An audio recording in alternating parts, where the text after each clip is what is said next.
Hello, fans, and welcome to the inaugural show of the Midwest Donut Review. I'm Dave Leggett, and I'm in the heart of America in St. Louis, Missouri, and joining me each and every show from the West Coast, handling all donuts along the West Coast, is my son, Eric Leggett. Eric, where have you found yourself today? I am in Sacramento, and I will remain in Sacramento. I will not leave Sacramento. Overpromising the entire California coast. That's insane, and you're insane. Maybe I'll go west to San Francisco if I run out of donut shops here, but I probably won't. Okay, so other than our tremendous love of donuts, this show will follow a format so that people can follow along. And the gist of the show is that we're going to buy 3 donuts from local donut shops.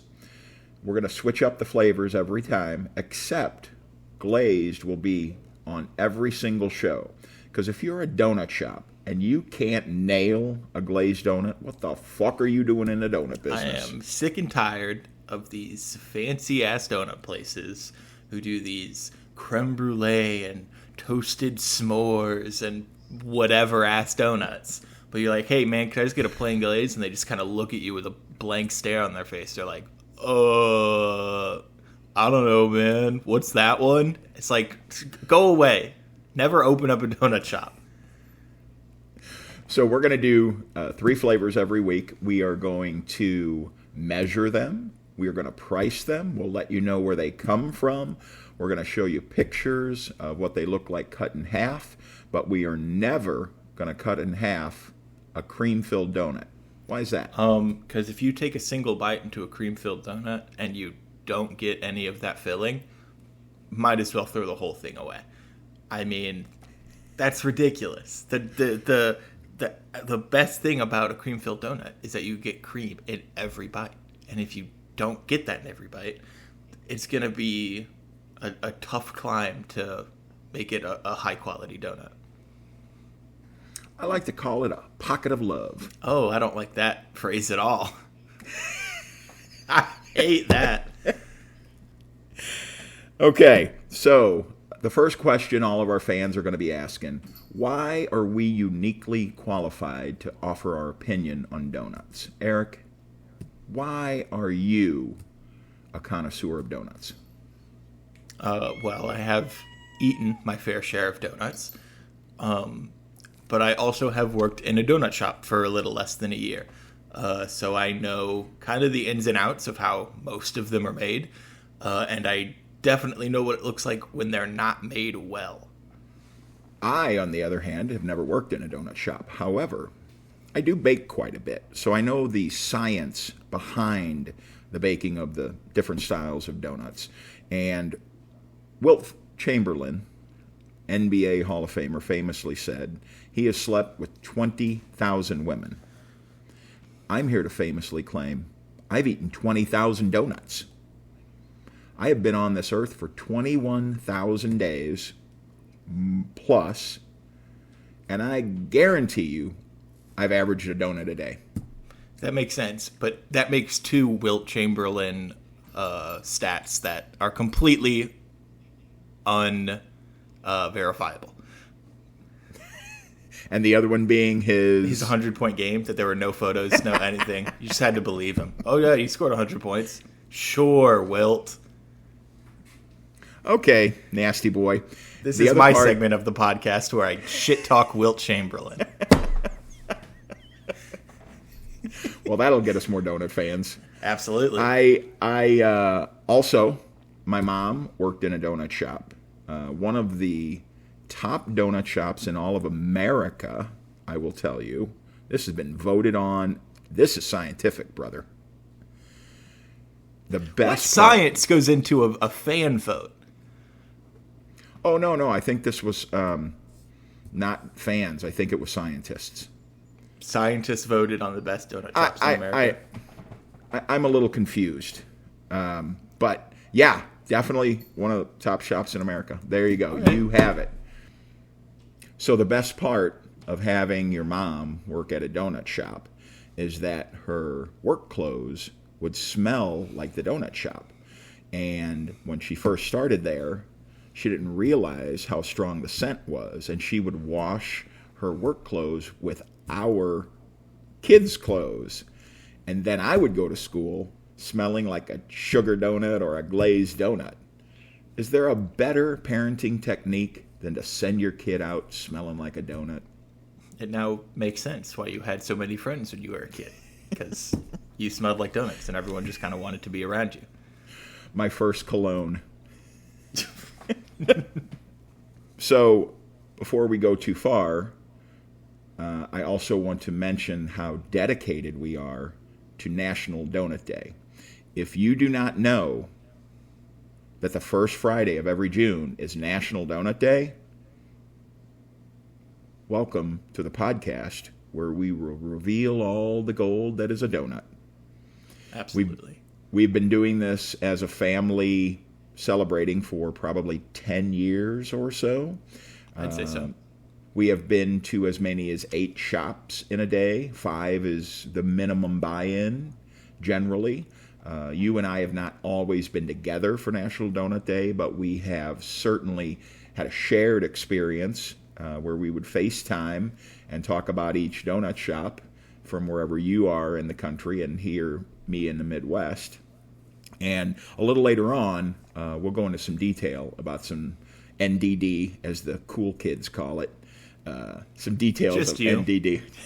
You were the only person that's ever called it that. Okay, so let us evolve into the most important part of the show, which is the tasting. So I'm going to crack my glazed donut, but what I would like you to share is how the different donuts are made in the shop. All right. So the 2 main donuts are a cake donut and a yeast-raised donut. And the main difference from that is basically what they're made of. The cake-filled donut is more or less cake batter that you would put in our shop that we had. There was this little contraption that would pump circle-shaped of that batter into the fryer. And the yeast-filled donuts are a little more finicky because it involves dough and the proofing process, and that can go wrong. And if you overproof, underproof, cake-filled donuts hold a little bit better in terms of longevity, just because of what they're made of. And mainly, the main difference really is like frying time too. Cake donuts, they're denser, so they need to be in the fryer for a little bit longer. Yeast-filled donuts, it's a fine line of being too dark a donut, because a crispy donut is not a fun mouth feel. You don't want to bite in and crunch a donut. That's not a great feeling. Yeah, those are called Cheerios. Yeah, cake donuts, old-fashioned donuts. Yeah, those are all pretty much just cake batter. Throw it in a fryer, and you got yourself a cake donut. And yeast-filled donuts are good because you can also fill a yeast-raised donut because it's got so much air in there. You can put stuff in it. You cannot fill a cake donut. That would explode the donut. Well, I think it should be tried. All right. These are our exploded cake donuts in this case. Don't tell me you've never seen an exploded donut sitting in a donut case. I personally haven't. What? Why would anyone put an exploded donut in the case for people to look at? I'm not saying it's a good idea. I'm just saying I have witnessed it. Anyway, so Eric, you go ahead and try your glazed donut, and I'm going to do a quick review here. So we're going to do everything on a scale of 1 to 5, and we're going to use decimal or points and stuff like that to narrow it down. That was a pretty good glazed donut. For me, the ultimate glazed donut has glaze on the top and the bottom. Are you going to make the extra effort to flip that bad boy and glaze it on the bottom? To me, that's extra points because most donut shops don't do it. So I'm not going to penalize the donut shops because they don't. But you will get bonus points if I find one. Today, I'm visiting Donut King. They are 658 First Capitol Drive in St. Charles, Missouri. And this glazed donut costs $1.30. It's not really a circle glazed donut per se. It's 4 inches by 3 inches. It's a little bit of an oblong shape. It is 1.5 inches tall. It costs $1.30. The glaze, it's a really light. It is a great light glaze. It's not so overpowering sweet and cloying. It's done perfectly. The inside of the donut, a little less airy. I'm not sure how that 1.5 inch tall measures up, but it just feels a little more dense. Not cake-like, but certainly not the super fluffy yeast dough that I'm looking for.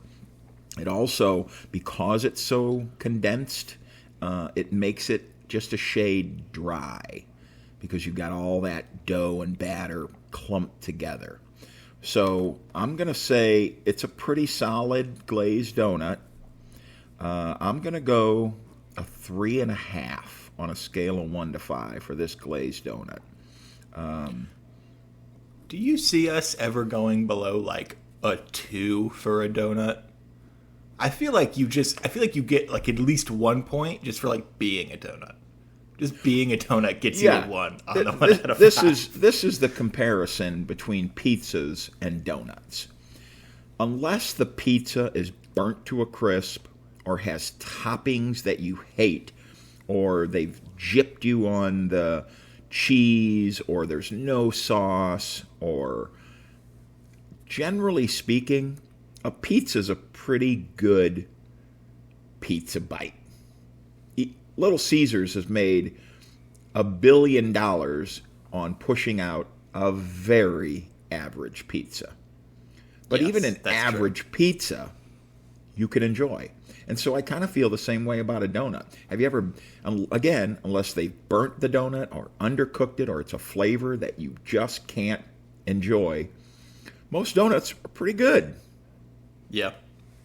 So a 3.5 is my glazed donut on a scale of 1 to 5 from Donut King. What is your glazed donut? All right. I went to Donuts and Coffee with a Y. How do you spell coffee? Coffee. Yeah, this one's Coffey. Okay. It's 5611 Folsom Boulevard here in Sacramento, California. And my glazed donut, I'm a little conflicted on. It was not super fluffy. The glaze I thought was very good. It was very sweet.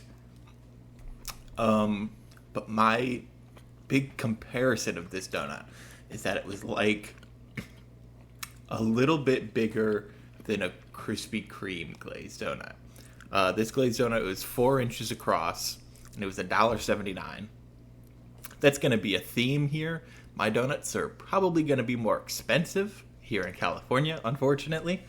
And yeah, it was very much akin to a Krispy Kreme glazed donut. Which, don't get me wrong, Krispy Kreme has their fans. If they didn't, they wouldn't have shops all over America.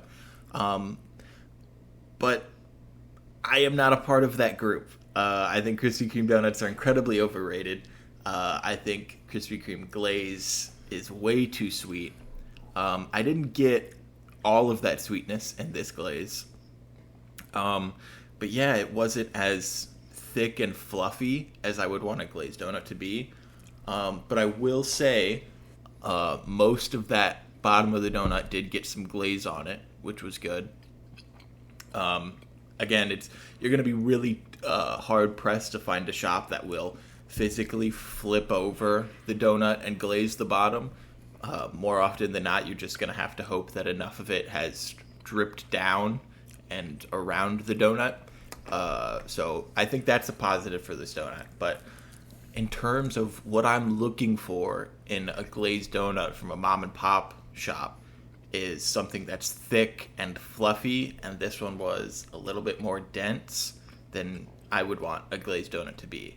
Especially because, all you're getting on that donut is glaze. If you have some frosting or some other topping on it, I think that would be fine. But just a plain glazed donut, I think I would want it to be a bit fluffier, be a bit lighter.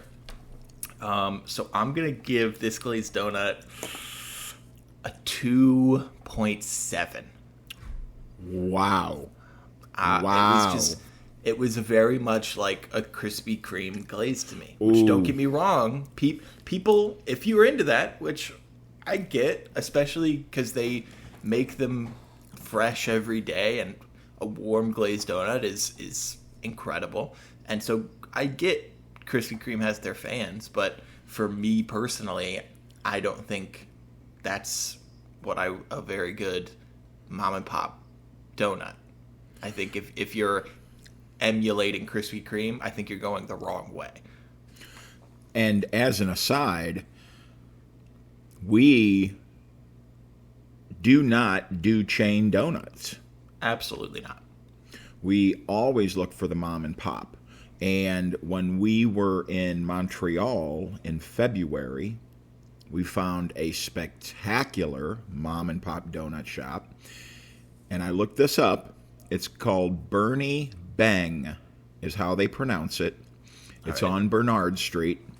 And could you sort of give a glowing example of how they do their glazed donuts? Okay. So what they do is they would put all of their donuts on one long singular rod and hang it up, almost like on a clothesline. It looked like a clothesline, but instead of closed, it was donuts. And then which is always better to hang. Correct. And they would put glaze on those donuts. And then how'd they put the glaze on the donuts? Do you remember how he started the glaze? I don't remember how he started. He had the gargantuan pitcher of glaze, and he would stand above the rack. And so then he would stick another rod of donuts directly under that. And so all the drippings from that top layer would fall down to the second one, and then he'd glaze that with the pitcher, and then put another one under that, and so it would just turn into a glazed waterfall over donuts. Glazed, it was incredible. Waterfall. That is probably a term that I will remember up until my last 10 seconds on this planet. Glazed waterfall. And that method also lends itself to the entire donut getting glazed. Yes. Okay, so I have finished my second donut. If you want to try yours, we have chosen a fritter. Now, Donut King doesn't have a fritter per se. Apple fritters are generally the go-to for most donut shops. What Donut King does is they have their fritter is called a chop suey. And I asked the young lady helping me, what is the creation? Why is it a chop suey? And the response was, I have no idea. If you've ever had chop suey, it tastes nothing like a cinnamon glob donut. So I'm not sure of the origin. But it is not an apple fritter. It's not a fritter per se. It is 4 1/4 inches around, and it is 2 inches tall. It is basically a cinnamon fritter. It's not as chunky, and so the outside doesn't get as crispy as a fritter, as what you think of. A fritter, you can just pull off tiny pieces of crunchy and soft and apples and cinnamon. This is very much a light cinnamon swirl.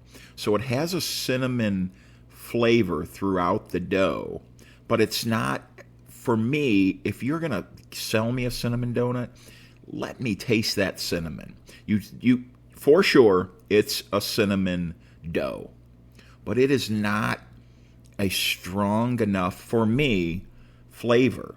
The outside, again, whatever they're doing to their glaze at Donut King, it is sublime. Light, sweet, not overly done. But on the inside, it's a very light cinnamon swirl.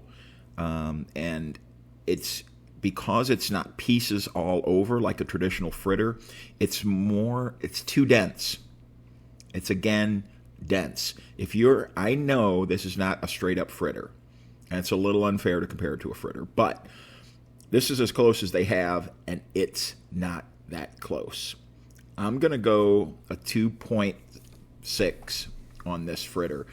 Fritters are one of my, if I only had one donut on a desert island, I would pick an apple fritter. So I really love fritters. So, I set the bar high, but this is just not a good substitute if you're looking for a fritter. That makes sense. I mean, it's not an apple fritter, so it makes sense. But I'd say an apple fritter is kind of standard for a donut shop to have. So it's a little weird that that's their substitute, but... Is it that much more difficult to make a fritter than a cake donut or a yeast donut? In my donut shop that I worked at, should I just say the name? Can I just... Please. I worked at Donut Palace in Ellisville, and our fritters, I think, you weren't going to get any better. And ours were definitely more of a pain to make than all the other donuts. The way we had it is we would lay out on our big table just a giant thing of dough. Seeing that background fall is very funny to me. Giant table just of dough. Then we'd put the... Oh, man. I'm now realizing that I don't remember it as clearly as I thought I did. But basically, the gist of it is we would mix all the... Yeah. So, big layer of dough. Then we'd coat all of our apple filling on top of that. Then we spread our cinnamon on top of that. And then we would... Basically, everyone in the shop, because it was so large and it took so much time, would just chop it all up until we get to pieces where then we would then form them into our, like, football shaped that they would be. And yeah, it was definitely a more arduous process than the other donuts, for sure. But I think it 100% made the difference. Because our fritters were huge. They had big chunks that, like you were saying, you could just rip off a chunk and get a little bit of everything. So I think Donut Palace apple fritters are like top of the game. I haven't had a better apple fritter. So tell me about today's fritter. Yes. My fritter is an apple fritter, the traditional kind. And I gotta say, it was pretty lackluster. If you didn't tell me it was an apple fritter, I feel like I would have just thought it was a cinnamon fritter. I am not getting a whole lot of apple in this, which is very unfortunate because it's an apple fritter. I'll try to show it here. There's not a whole lot of anything going on in there. It seems like it's mostly dough. Which does not bode well. I think for an apple fritter, I think you'd want 50-50, apples and dough. Because the best part is taking off a chunk. There's no chunk of this you can take out. This is a fully formed kind of thing already. And so really all I got is glaze and cinnamon with kind of a hint of apple. I will say it was bigger than yours. This was 5.5 inches across. And this one did put me back 289. Oh. Yeah. So definitely for 289, I was expecting something a little better. I will say, I worked at the shop that I think has the best apple fritters, so I'm a little jaded in this category. But yeah, I think, like you said, one of the best parts of the apple fritter is being able to take out just chunks, and you'd get apple and cinnamon and glaze and all that. And you really can't do that with this donut. So I think I'm going to rate this one. I think I liked the glaze better. So I'm going to give this one a 2.4. I just think for an apple fritter, it's baseline, it's got to have more apple in it. I did not nearly get enough apple in this apple fritter. Well, our fritters combined are completely underwhelming. Correct. That's unfortunate. What I call mine a fritter-ish. It's not really a fritter, it's fritter-ish. Mine is a fritter in the technical sense. Okay, so while you were telling us about your underwhelming fritter, I was into our third donut, and we have chosen, I have a chocolate iced custard today. And the first thing I will say is, go get your big brother! What in the great googly moogly? This is a custard donut hole. It is 3.5 inches around, 1.5 inches tall. It costs $1.75. I have taken 3 bites.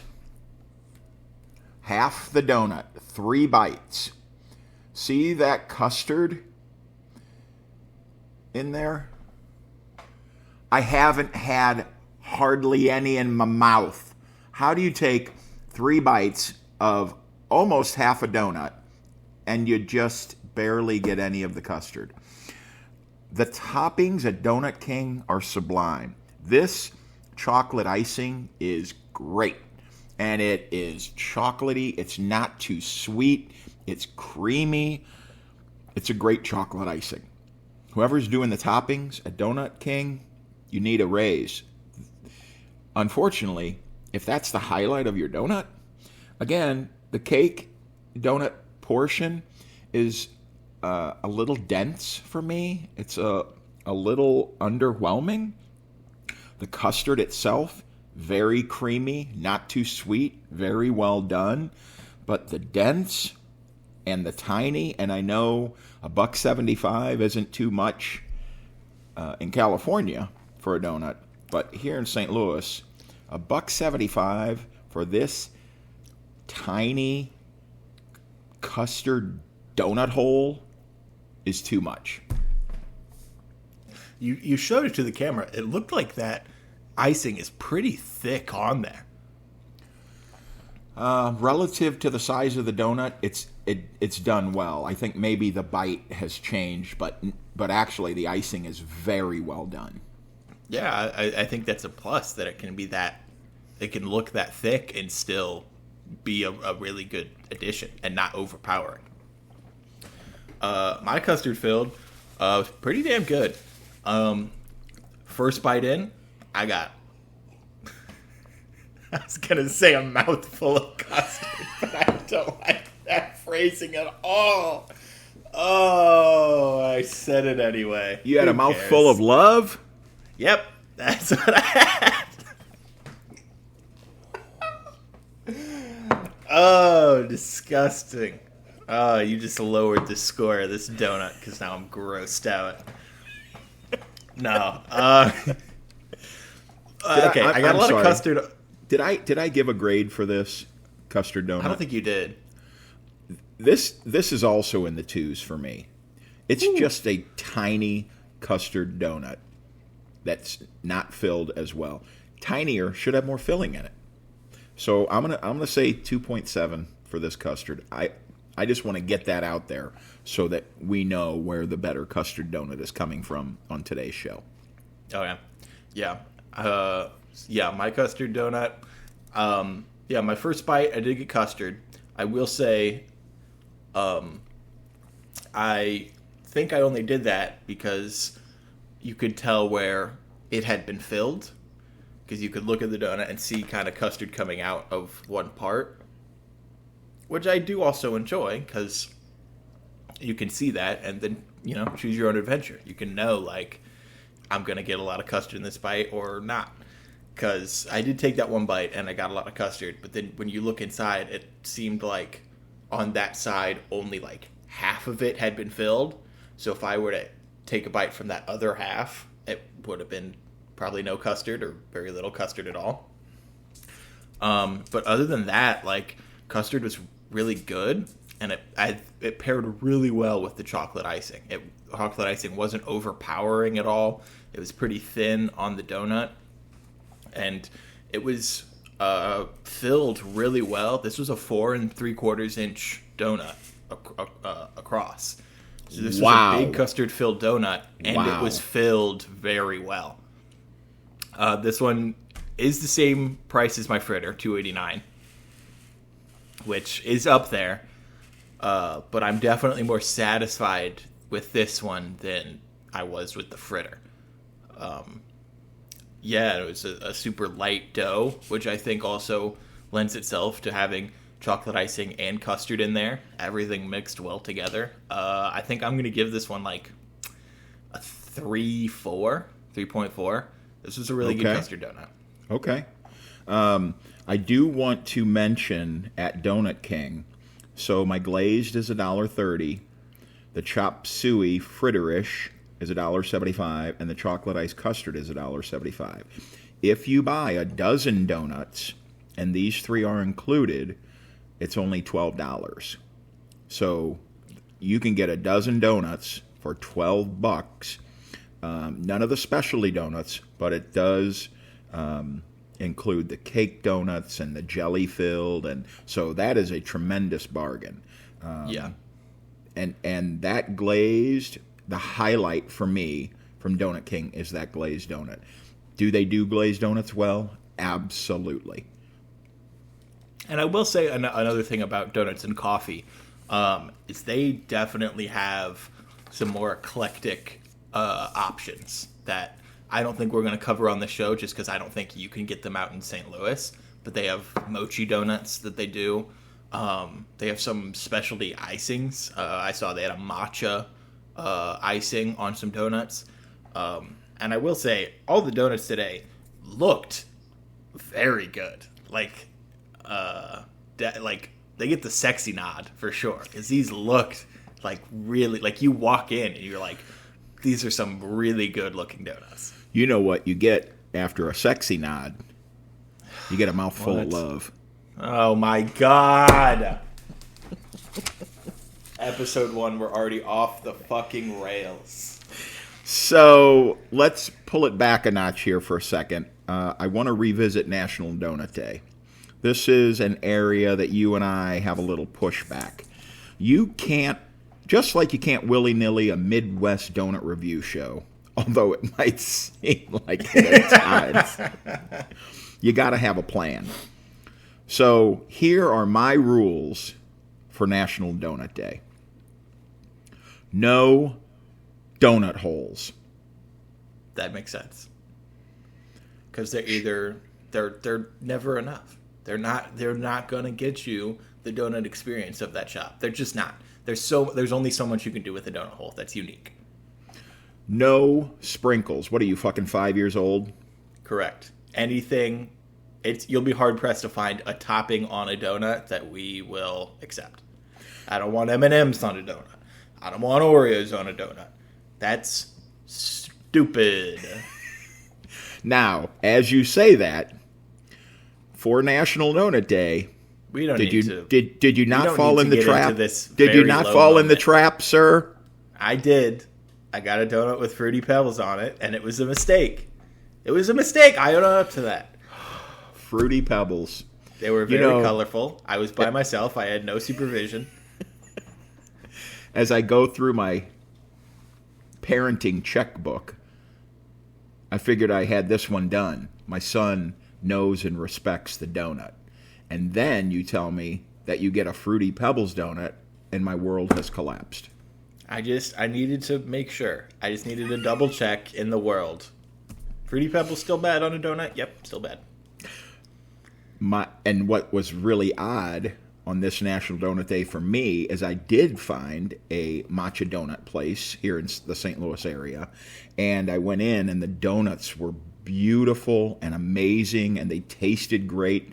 And in the case, there was probably 16 or 18 different styles, different colored icings and flavors. And as I'm picking out my matcha donuts, a dad came in with his 2-year-old son on his hip. And as they walked over to the glass case, what donut did the 2-year-old pick?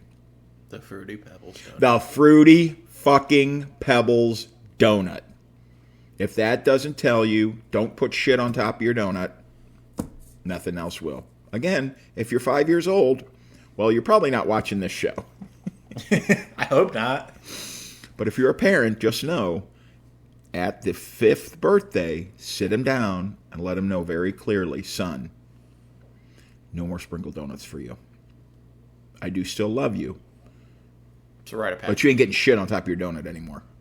Mm-hmm. Number 3, you cannot order the same kind of donut as anyone else in your group. Exactly. You need to be able to trust that other group member on their review of that donut. If you go in and they get a donut and you go, I don't know if I can trust their review. I don't know if I can trust their perspective here. I need to get one of those. Then you're going out with the wrong group. It's sort of the tapas style. Everybody gets your own little plate. And then we'll compare notes. Tapas donut shop. Yep. Nope, that'd never work. Number 4, you cannot order the same donut that you had at the previous stop. I think this goes back to being able to trust your group members. Okay, we don't need a 1-to-1 from just you. I think you're putting yourself ahead of the group if you're like, I'm gonna be the one to decide if this chocolate ice donut is better at this shop than it was. Have a little faith in your comrades. A little faith. You must eat one full donut from each place. Absolutely. I hate opening a box of donuts and seeing half a donut. Who, anecdotally in your life, is famous for eating half donuts? That would be your wife, my mother. Drove me fucking insane. I would bring donuts home from work, and I would wake up later in the day because I would get home at 6 in the morning. And I would go, can't wait to eat this delicious donut that I brought home. And I would open the box, and half of it is still there. Garbage. It's a donut, folks. It's not a burrito. I mean, let's be honest. She's a Leggett by marriage. No blood. It was not ingrained in her as a child to appreciate the donut. Donuts... You will not find a donut big enough that you cannot eat the whole thing. You just won't. Rule number 6. The only drink allowed is milk. Chocolate milk, almond milk, 2% full. We're not doing soda. We're not doing water. We're not doing coffee. It is like oil and water. They affect the taste too much. Milk is the only allowed liquid. I push back on this rule. Milk. Because I think that's incredibly stupid. You can drink water. Soda is weird, but whatever.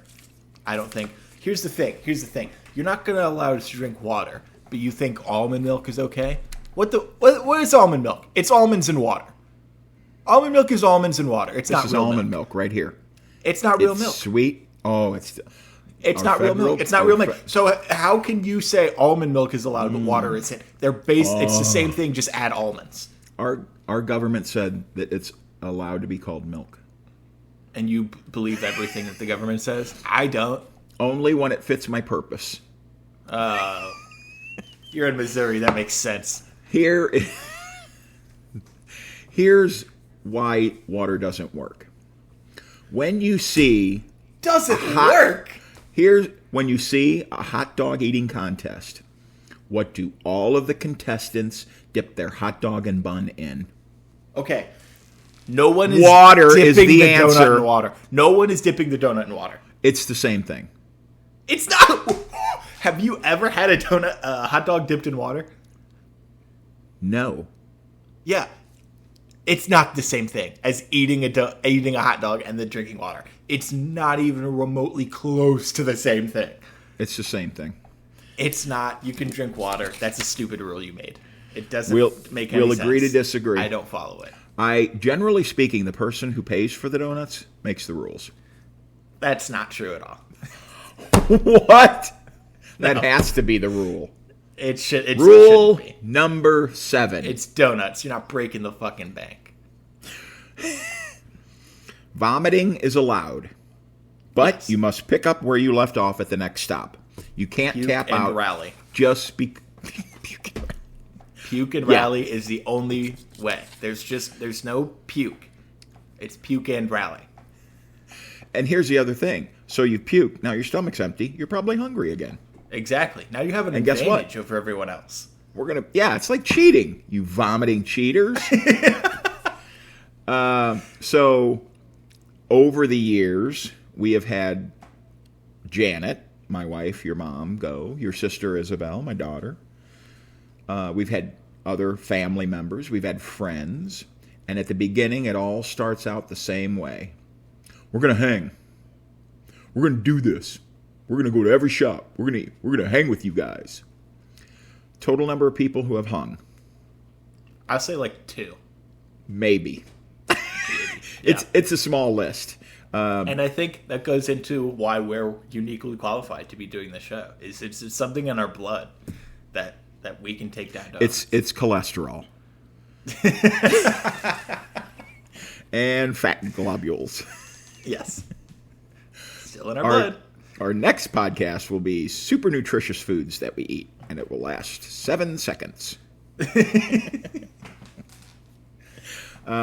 So tell me a little bit, when one of our first remote National Donut Days that we did together, actually your cousin Madison came out to California. Tell me about that National Donut Day.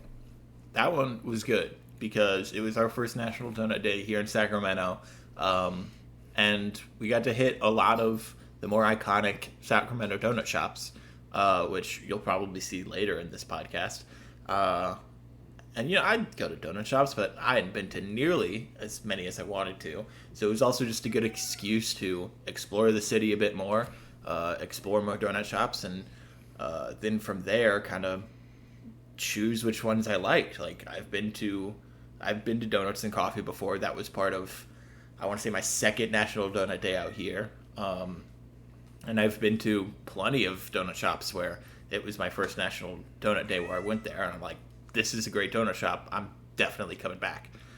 So I think that's another great thing about National Donut Day is when you look at all the list of donut shops, maybe ones that are a little farther away, because most people aren't psychos like us and that want to try every donut shop. They'll find one that's close to them, close to work or close to their house or whatever, and then it's like, oh, well, that's our donut shop. But maybe one that's 5 or 10 minutes down the road further has a lot better variety or a better glazed donut.